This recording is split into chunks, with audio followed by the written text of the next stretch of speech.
Hello friends. तो सी plus plus में अभी हम शुरुआत करते हैं। सी प्लस प्लस में कोई भी प्रोग्राम अगर आपको देखना है तो कैसे देखोगे आप? आपके पास जो कंप्यूटर है उसका जो हार्डवेयर है, तो हार्डवेयर के पार्ट अभी आप देख रहे हो, जैसे मॉनिटर, कीबोर्ड और ये है सीपीयू। सीपीयू के अंदर है processor, RAM and hard disk. तो जब भी डेटा एंटर होगा वो कीबोर्ड से रैम में जाएगा, रैम से प्रोसेसर में जाएगा, प्रोसेसर से रिजल्ट फिर से रैम में आ जाएगा और डिस्प्ले मॉनिटर पे होगा। जैसे example, if I want to addition of 7 and 8, तो 7 एंड 8 कहाँ से एंटर करेंगे? 7 is enter from the keyboard, 8 is also enter from the keyboard and the data 7 plus 8 कहाँ पे होगा? एएलयू के अंदर। एएलयू कहाँ पे है? प्रोसेसर के अंदर। ALU stand for arithmetic logical unit. तो ये बहुत हाई स्पीड से डेटा प्रोसेस हो जाएगा और you get the result and the result again is transfer from processor to the memory, और वो डिस्प्ले कहाँ होगा? मॉनिटर पे। तो कहाँ से इनपुट हो रहा है? कीबोर्ड से रैम में आ रहा है। आउटपुट कहाँ हो रहा है? रैम से मॉनिटर में जा रहा है। तो सी प्लस प्लस क्या कहता है? सी इन। सी इन मतलब अंदर ले लो। तो cin stand for like scanf. तो डेटा कहाँ से कहाँ इंटर होगा? कीबोर्ड टू मेमोरी में आ जाएगा। अभी मेमोरी में कहाँ रखना है? तो एक्स नाम के वेरिएबल में और वाई नाम के वेरिएबल में। तो वेरिएबल किसे कहते हैं? जो जो मेमोरी लोकेशन को नाम दिए है प्रोग्रामर ने, उसे हम वेरिएबल कहते हैं। तो एक्स प्लस वाई की एडिशन हो जाएगी, रिजल्ट फिर से जेड में आ जाएगा। जेड भी हमारे पास क्या है? Temporary variable. लास्ट में डिस्प्ले क्या होगा? Z, that is on the monitor. उसके लिए क्या लिया है? Cout. So what is cout? Cout stand for display from the memory to the monitor.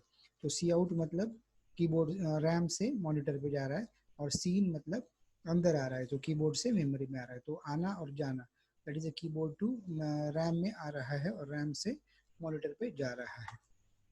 तो याद क्या रखोगे आप?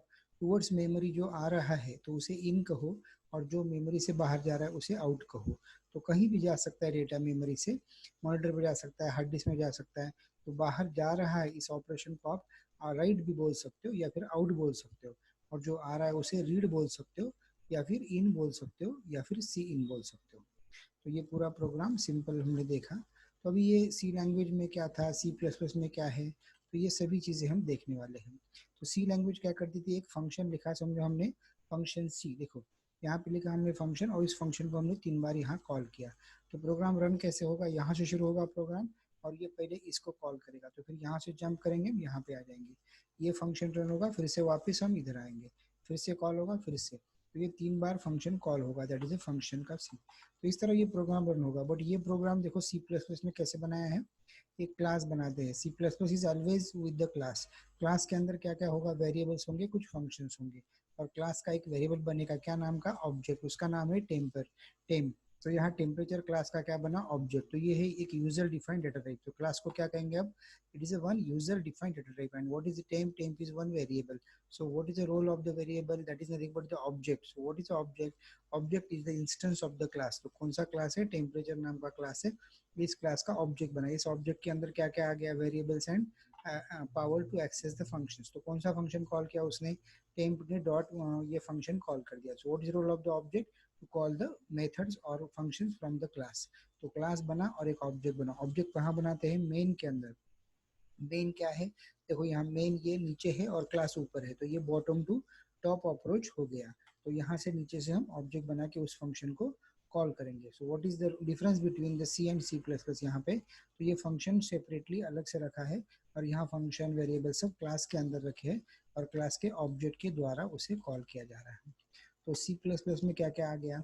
एक वेरिएबल था, तो वेरिएबल में आपने एक वैल्यू रखी। फिर उसमें प्रॉब्लम आ गया कि आपको अरे चाहिए। अरे क्यों चाहिए? To put more than one values. फिर बाद में अरे में क्या प्रॉब्लम आ गया? All the data should be in the same type. इसके लिए हमें डिफरेंट टाइप ऑफ डेटा चाहिए, तो हमने क्या लिया? Structure. So what is a structure? In which you can store different type of data. तो जैसे इंटीजर, फ्लोट, कैरेक्टर, ये भी रख पाए। तो ये क्या बनाया हमने? खुद की एक डेटा टाइप बनाई। So what is a structure? In C there is a structure is nothing but user defined data type. क्या नाम दिया हमने उसको? ईएमपी। ईएमपी क्या बनी? एक data type.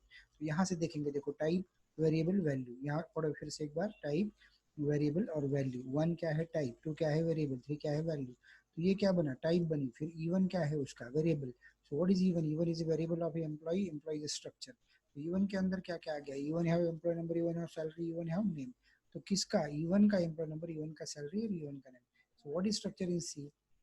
It is one user defined type. पर स्ट्रक्चर मतलब एक ढांचा, उसका प्रॉब्लम क्या था कि उसके अंदर कोई हम फंक्शन नहीं रख पाते हैं। तो फंक्शन जिसके अंदर रखा है उसे हमने कहा क्लास। तो देखो क्लास कैसे बनाया हमने। So we are just creating a class circle. Class के अंदर क्या क्या आ गया, वेरिएबल भी आ गए और कुछ फंक्शंस भी आ गए, तो पूरा मिला के क्या बना, class. So collection of variables as well as functions is stored inside, that is encapsulation, ये क्लास के अंदर रखा। क्लास का नाम है सर्कल। सर्कल के अंदर सब वेरिएबल्स रखे और फंक्शंस रखे। then we create an object of this class, that is a C नाम का ऑब्जेक्ट। तो what is role of the object, to call the methods. तो ये फंक्शन क्लास के कॉल किए किसने, ऑब्जेक्ट ने।